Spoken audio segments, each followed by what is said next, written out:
What is something that is expensive, but only owned by poor people? Shopping carts. My ex was a manager at a supermarket in a low-income area, and he and an employee or two would drive around every couple of weeks to collect stranded shopping carts. He told me stories of finding carts used as all kinds of crap, including dog cages and a grill. Someone turned a shopping cart over on top of a fire pit and grilled meat on it. Innovation. He didn't get that cart back.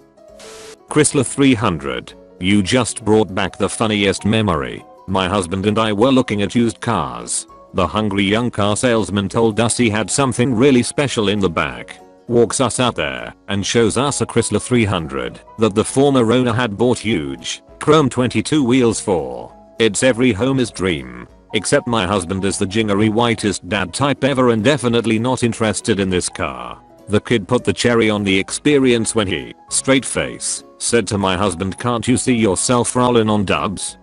My husband looked at me, totally lost and trusting me for translation. I was helplessly giggling at how badly the salesman had misread us, and we left. Now every time we see a car with big wheels I ask him if he'd like to roll on dubs. Student loans.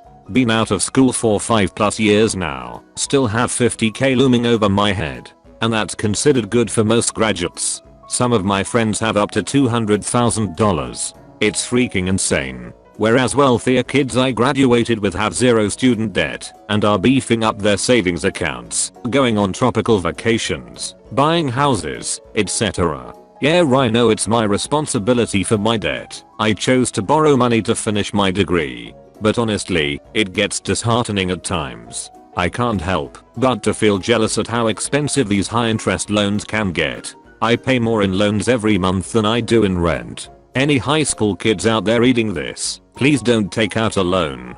Especially private ones. Your school only cares about money and will do everything to push you to take out loans. I work at a pawn shop.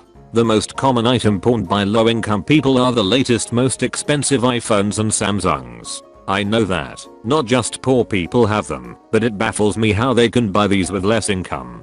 A guy came in to pawn his Samsung Galaxy Fold S10 Plus and Note 9. He talks about his life to us at. He's always complaining about being broke. Why does he insist on having these phones, but complains about his financial situation? Cars. One of my employees makes $50,000 per year and has purchased 3 new cars in 3 years. Every time we give him a raise he buys a car and TV. Last time I pleaded with him to put the extra money in a savings account or have it withdrawn into an investment account. I begged him to be smart with his money. Fast forward 3 days after a raise and his wife went out and compulsively bought a car. I was beyond pissed. I was downright sad because no matter how much we pay him, he will always have money issues. He works hard and deserves what he gets paid, but I want all my employees to be smart with their money so they are not stressed at work. I can't legally force him to take a money management class before I give him his next raise, but I want to. I also found out that he didn't use the $600 a month health insurance stipend I was giving him to buy his family insurance. His daughter got sick, and I found out he didn't have insurance because healthcare collectors were calling me. He told me he had to use the money for bills. As a liberal voter, this experience has made me want to vote Republican. JK. That being said, some Republican lawmaker said that poor people will buy iPhones over health insurance, and he got a ton of crap for it, but unfortunately he made a correct observation. We desperately need money management classes to be mandatory in K-12 education. Single items of things that should be bought in bulk, like single rolls of toilet paper. Barely scraping by paycheck to paycheck means buying bulk is sometimes impossible. Samuel Vimes got it right. Take boots, for example. He earned $38 a month plus allowances. A really good pair of leather boots cost $50. But an affordable pair of boots, which were sort of okay for a season or two, and then leaked like hell when the cardboard gave out, cost about $10. Those were the kind of boots Vimes always bought and wore until the soles were so thin that he could tell where he was in Ankh-Morpork on a foggy night by the feel of the cobbles. But the thing was that good boots lasted for years and years. A man who could afford $50 had a pair of boots that'd still be keeping his feet dry in 10 years time, while the poor man who could only afford cheap boots would have spent $100 on boots in the same time and would still have wet feet. A perpetually broken car. I was leaving an abusive relationship that also ruined my credit, so my parents bought me a car so that I could survive once I got out. They overpaid and spent $3,000 on a 2002 Toyota Corolla with over 200,000 miles on it. It was nice gesture, but I'm now stuck paying them back every month, and I have spent over $1,500 in repairs on this car in the last year, and it's still not running like it should. There's no way I could find another sucker to buy this piece of junk, so I'm stuck with it until I can pay it off, or until I fix my credit. What a mess. Dental problems. Those impacted wisdom teeth are hella expensive. I remember I had an old Chevy truck that cost so much to maintain and keep fuel in that I couldn't afford to save for another car. I literally kept me broke until I eventually joined the military and could afford a different vehicle. Crappy cars are more expensive than you realize. Well, at my job there are a few people who I'm aware of their salary. They make around $25,000 a year after taxes. One of them somehow has a lifted Ford Raptor that I hear is like $50,000. He recently acquired a motorcycle too. He probably thinks it's cool, but he's likely eating the dirt off his tires because he can't afford anything else but those payments and insurance. A lot of kids. The poor are often very fruitful. Poor people not only have a lot of kids, but they also tend to have them much younger than their wealthier counterparts. A lot of people like to assume it's because poor people are too dumb to understand birth control, so I'd like to offer a hypothetical perspective on this. Imagine you're a 17-year-old girl growing up in poverty. You're not the best student, so even if you could get financial aid for college, you're afraid you wouldn't do very well anyway. Plus, you need that time to work and make money, and school so far has only gotten in the way of that. After, if you graduate high school, you'll probably work the same minimum wage job you've been working, only now you'll get more hours. What do you have to look forward to? What's within your grasp that would make you something meaningful? Well, being a mom is pretty important and special. Everyone celebrates a new baby. Plus, like any 17-year-old, you're eager to show you're an adult now, and what could be more adult than being a parent?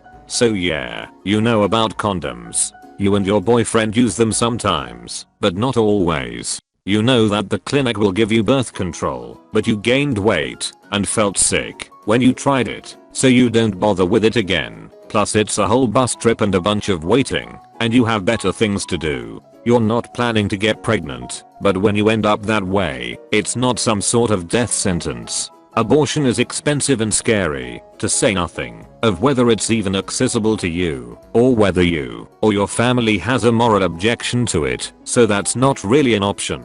And after the first couple weeks of anxiety, you start to get excited about how this could be a good thing. People are nicer to you than they've been in years, checking up on you, asking about the pregnancy and the baby. You're something now, you're a mom. Lack of preventative care. Cheap shoes or cheap mattress leads to more expensive medical care. Lack of dental maintenance leads to expensive surgeries. That kind of thing. When you can't afford preventative medical care, it catches up to you, leading to more expensive costs later.